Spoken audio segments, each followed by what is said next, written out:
All right, good morning, ladies and gentlemen. This is a true Monday market report. Okay, I'm not uploading this on a Sunday night like I usually do, but hey, let's go ahead and kick it off with the MMR for the week ending September 20th, 2020.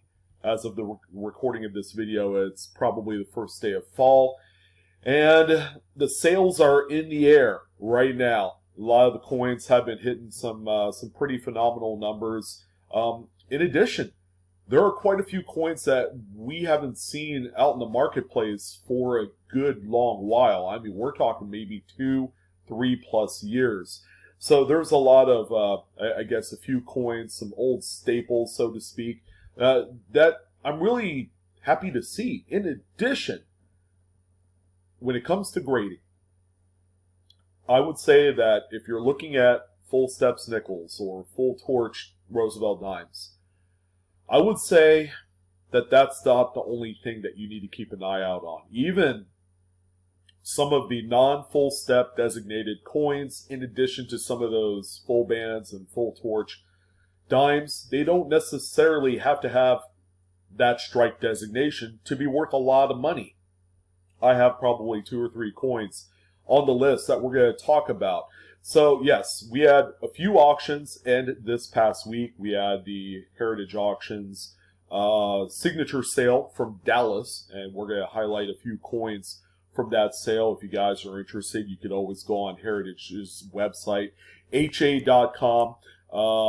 They do auctions right. They're one of the top tier auction houses for anything collectible, not only coins and currency, but comic books, sports cards, you name it, artwork.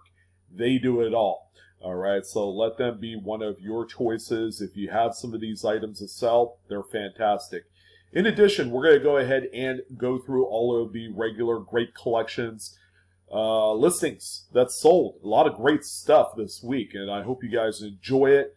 Hopefully you guys are taking it easy on this Monday. And yeah, make sure you grab a seat, grab yourself a cup of coffee, and let's go ahead and get started with actually a few of the sales that ended from Heritage Auctions Dallas Signature Sale Show. Starting off with this beauty right here, a 1924S. Very seldom do we get to talk about full red 1920s Lincoln cents. They just don't show up. They are about as rare as hen's teeth. All right, these are coins that during the age of the Great Depression, these things were typically not preserved in this state, in this condition. However, we have one example here, a PCGS graded Mint State 65 full red. It's also worth noting that it is also CAC certified. Just a really beautiful coin, and yeah, you're not seeing things. The strikes on these are generally not that favorable, just given the time period. The coins were being cranked out with a minimum workforce and virtually no quality control. So usually what you see is what you get. So this one right here, we're going to kick it off big with a sale of $19,200. And yep, it sure is worth all that money in a bag of chips, mainly because of the full red designation. All right, it might have a few other little issues, like we see a couple carbon spots here. That doesn't detract from the overall rarity of coins of this nature. All right, coming up next, we got 1978S Lincoln Memorial Cent. This one is indeed a proof set coin. This one grades out a perfect 70 by PCGS.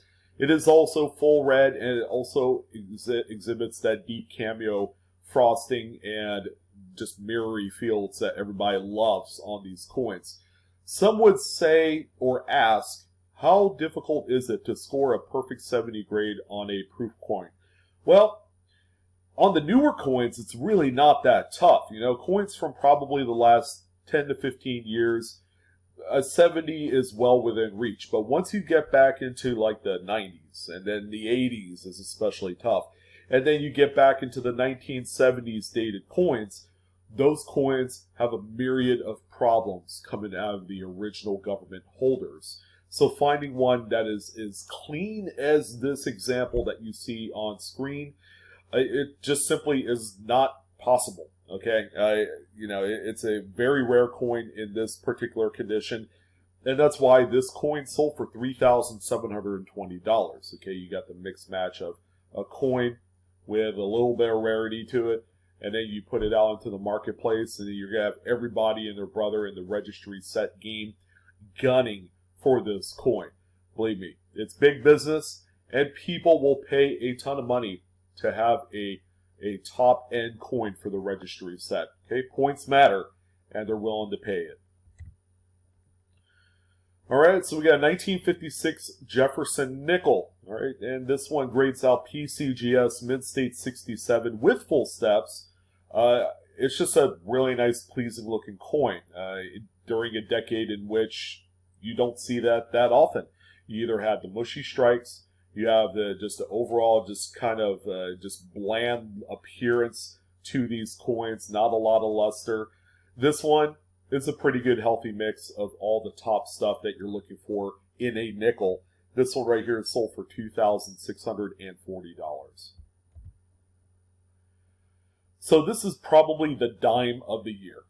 I don't normally talk about Roosevelt dimes when it comes to just coins that sell for nearly 5 figures. But this one right here, well, it's worth talking about, okay, for a number of reasons. If you haven't already guessed, the coin is incredibly toned with some of the most desirable colors that you could possibly find in the toning progression.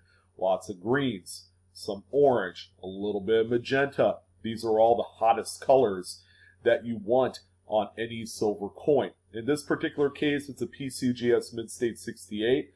Another thing worth noting, it's not a full torch. All right, the torch bands on the reverse either has a little bit of weakness or something to that effect. All right, so in this case, the colorization of the toning drove the market of such a coin to a price tag of $9,300. And the date isn't really anything special. Okay, if I could kind of preface the actual Philadelphia, Denver, and San Francisco minted coins of 1955. Generally, we're going to talk about the Roosevelt dimes. These coins, before they were released, were known to have small mintage numbers. So a lot of these were hoarded right out of the roll. All right, so a lot of these coins were preserved in that higher grade mint state condition. Okay, whether it has a full torch or not. But finding one that has this kind of eye appeal is a treat in itself, and it's something that we don't typically see out in the secondary market. This is probably one of the most eye-appealing, very attractive toners that I have seen on a dime in quite some time. So we have a basic old 1965 Kennedy half dollar. As you guys know, this is a date in which the composition is a 40% clad silver. So, a lot of these coins were generally saved in high mint state condition. Again, condition drives the value. It's especially important, and it's a paramount attribute to a lot of registry set collectors. So someone or multiple of someone's missing this particular coin in their registry set on PCGS Online or NGC will find a need to bid up something like this. So it's a PCGS Mid-State 67. In hindsight, it doesn't seem that special. There's no special toning. It's not a variety, but we are talking about a high-grade example. This one right here is sold for $2,640. Proving yet again that some of the best gems out there could just be conditioned. Okay, a lot of these were produced. All right, I'm not going to fool you. There are millions upon millions of 1965 Kennedy half dollars in existence, whether some have been melted or not. All right, there's plenty of these out there, but finding one that'll grade at this level, that could be a little bit tough. And then the final coin I wanted to highlight from Heritage Auctions signature sale is, of course, the King Daddy key date, American Silver Eagle, the 1996. Now, compared to some of the other special strikes like reverse proofs and enhanced reverse proofs and things like of that nature, this coin doesn't quite measure up. But when we're talking about straight up uncirculated, dated Silver Eagles, the 1996 is the lowest minted out of the bunch. Now this one right here grades out a perfect 70 through NGC, so that's got to mean something, right? And it sure does. This one sold for $2,520. Yes, in hindsight, it does seem pretty crazy for a basic bullion coin to sell for this kind of money. Some would say, yeah, I'll give you $30 for it, because that's what the market commands. But we're talking about a whole level of collectability for one of the most popular designs by Adolf Weinman, and that's the Silver Eagle. 1996, okay, that's just icing on the cake because it is the tough key date of the whole series. Okay, so we're going to go ahead and jump into the Great Collections sold listings from the past week, starting out with a 1970s Lincoln Memorial set that exhibits the rare doubled die offers. Okay, this only shows up on the large date variety. That's good news because large date types are the only ones that you see out in circulation today. This one is also FS 101 in the Cherry Picker's Guide. This one also grades out a modest Mid-State 64 full red through NGC, and I'm happy to say that this one sold for a nice, tidy sum of $4,837.50. There you go. Again, a variety drives the overall pricing for this type of coin. The grade is immaterial at this point, but the grade certainly helps keep it very, very expensive. All right, the next one that we have here is probably the kind of like the most surprising sale of the day, because I've talked about the 53S on a number of occasions, actually, as a coin that exists pretty regularly in Mid-State 67 and 67 plus.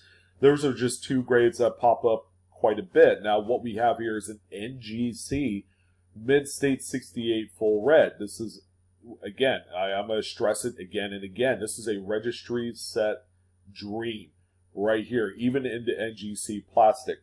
This one sold for $5,512.50, while Mid-State 67 pluses typically command around that $1,000 to $1,200 range. Such a huge price jump from one grade to the other, regardless of the slab.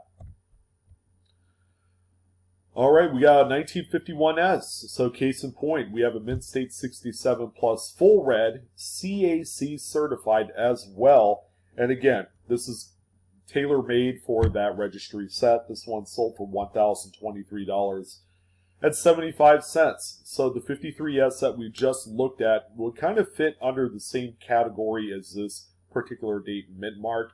San Francisco minted coins of the 50s were just overall better struck. There's very little to complain about it, and just coming up with that really top tier grade like a 68 is what makes it a rare coin, okay, and subsequently a very, very valuable coin at that. So we have a battery of nickels. We probably got about 4 or 5 of them to talk about from Great Collections. Starting out, okay, this is actually the newer coin out of the 4 or 5 that's discussed. It's a 45S. This is the 35% manganese silver alloy silver wartime nickel that a lot of us love. It's just one of those ranges of dates that's very desirable, especially in the highest of grades. This one is an NGC Mid-State 67. Okay, it's also notated as having 5 full steps, which it looks like it's pretty close. This one right here sold for $1,312.88.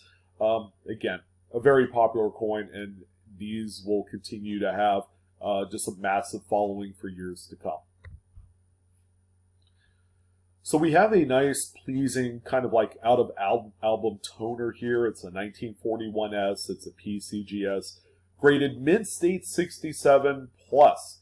No full steps. You can see some of the nicks and weaknesses. Actually, the planchet marks all are in the middle of the coin right here, previous to the strike. So that the actual blanks, the planchets that before the coins were even produced, had a lot of nicks on them. So there was still a little bit of the transfer in the highest spots of the coin where you see their original planchet nicks.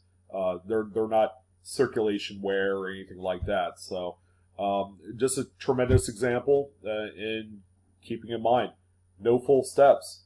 doesn't necessarily mean you have to continuously try and seek out full steps coins in order to find the value. This one right here sold for $3,206.25. $3,200 for a non-full steps nickel. Let that kind of absorb into your brain and just know that there is a completely other hidden secondary market for the non-strike designated coins. This is one such example.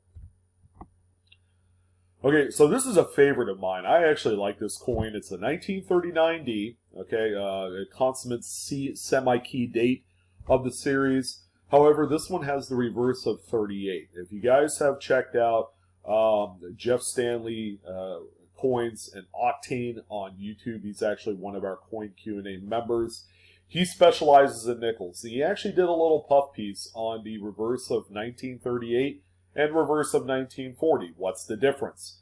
Well, during this time, 1939, the reverse was slightly modified to give it stronger steps. Okay, you got a lot stronger just lines. You have a very well-defined step design layout on Monticello on the reverse. In this particular case, the reverse of 38 has very weak steps on there. Okay, so much so that they appear wavy under magnification. This particular example grades out NGC, Mid-State 67 plus, 5 full steps.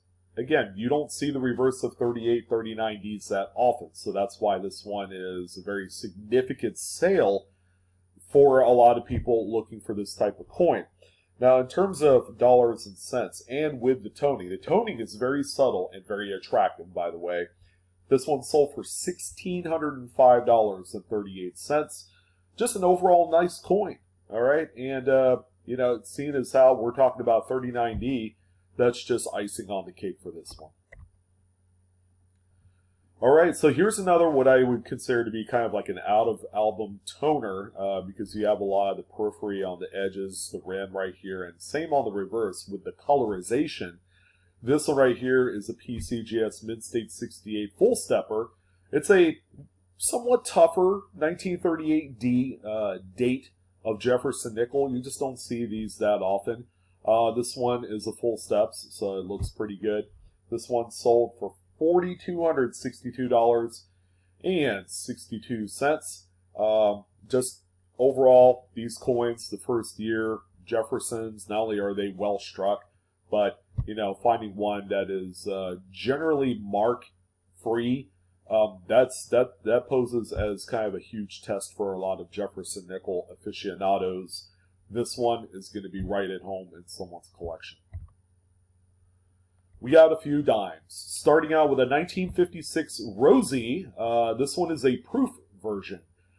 Now, it's still a bargain to find 1956 proof sets. All right, they can be had for about $25, $30 in today's market. And finding one that has deep cameo, much like this one, is extremely tough. A lot of the coins crafted during the mid-50s into the early 60s, you just did not see a lot of frosting on the devices. Okay, so this is probably within the first few hundred strikes of freshly prepared dies, or reworked dies, however you want to call it. But to achieve the frosting on all the devices is that those areas were actually sandblasted very finely to produce a little bit of a tooth that would translate into frosting. And then the actual high spots of the die would be finely polished to produce a very wet and mirrored field area all across the coin. So when you have those two kind of contrasting up against each other, you have a very attractive coin. And the pebbled surface, the micro sandblasted surfaces of the devices, after a number of strikes, would just disappear. It would flatten out. It would look like everything else on the coin. Now, this one is a proof 68 plus deep cam. Incredibly tough grade in itself. And this one, ladies and gentlemen, sold for $2,926.12. Just a very beautiful coin, and one in which is a true rarity in the marketplace. Now, the toner that we have here is a 1949S, and the toning is interesting. I kind of was thinking about what this toning resembles. And for those of you that like to do like woodworking or anything like that, you get to this stage of the process of your woodworking piece, whether it's a chair or, a sculpture or a side table or whatever you're doing, you always get to that point where you're prepping your piece to have it stained. And that's what this looks like. This looks like just a splattering of mid-wax stain right on the coin. The obverse is very attractive. The reverse I could care a little bit less about. This is more terminal and dark for my tastes. But all of the eye appeal is certainly on the obverse of the coin. And it's on the toughest date of the series between this and the 51S. You come across any of those two dates with this type of toning, and it's going to garner all sorts of attention. So this one right here is also a mid-state 68 with no full torch. So the toning obviously drove the price of this coin in addition to the high numerical grade. This one sold for $1,293.75. Very, very nice coin. So the last few are particularly odd, only because I haven't seen these coins in a number of years. But the quarters of the 90s have, I felt like, been kind of a very underrated, overlooked series, a very short series, because the state quarter program begun in 1999. It really kind of made all of the 1990 to 1998 Washington quarters very forgettable. All right, so I wanted to remind everyone that this is kind of an odd time, a transition point. And then there is always a casualty, and the casualty is that the 1990s Washington quarters are being overlooked and forgotten, okay? And then now we have a sale of 3 1990s quarters, in addition to a number of other ones that I didn't talk about that sold on Great Collections this past week. Yeah, I mean, where do these things go? They're not exactly the easiest coins to find in such high grades. So this is another challenging kind of like micro puzzle that we're trying to put together. And, it's just incredibly tough, especially if you're doing a date set. So we have a 1997D PCGS graded mid-state 68. Holy smokes, that's a high grade. This one right here sold for $1,406.25. It seems like a lot because it is a lot. And, I could only imagine that finding another one quite like this, either in circulation or in BU rolls, is a task made for someone that has lots of expendable free time on their hands. Same with this one. This is a 1992D. Although this one is a little bit more weakly struck, we still achieved the same numerical grade, a PCGS Mid-State 68. This one is one of the tougher ones, I would say, between this and the 93 and possibly the 94. 3 particular dates with low pops at this top level. This one right here is going to be right at home in some empty slot in a registry set. Sold for $2,182.50. All right, you guys ready for the last one? Guess what? It is another Washington quarter, 1991D. Yes. It's just, there's really no other words to describe it. It is what it is, because I talked about the last 2 quarters. And this one, again, fits in that same mold. The reverse, just well struck, like they all are. This one, the hair is a little bit less on the spaghetti side. I mean, unlike that 97 that we looked at a few coins ago, where the spaghetti hair design was very polarizing in the Washington Quarter series of the 90s. Was just one of those things. It was a love it or hate it attribute to the coins. But 1991 is one of the final, I guess, years of the holdover of what normal hair looks like. But take a look at the grade. It's not 68. This one is a mid-state 67. All right, so we're getting into a little bit tougher territory with these earlier dated 90s quarters. This one right here is just proof positive. It's a huge testament to the difficulty of finding a high-grade specimen. This one sold for $1,743.75. Truly magnificent stuff. Great to see the 90s quarters coming back alive. On the Monday Market Report, it's been a huge long time since we've seen that. But that's going to do it for the Monday Market Report for the week ending September 20th, 2020. Ladies and gentlemen, I hope you guys had a great time. Take it easy this week. Hopefully you guys stay happy, healthy, and safe as we go through the holidays or coming up very shortly. Thanks for watching. Thank you for all the views and support as usual. Like, share, subscribe, hit that bell for instant notifications. And I'm your host, Sean, with Blue Ridge Silverhound. You guys take care, have a wonderful day, and I'll see you on the next coin video.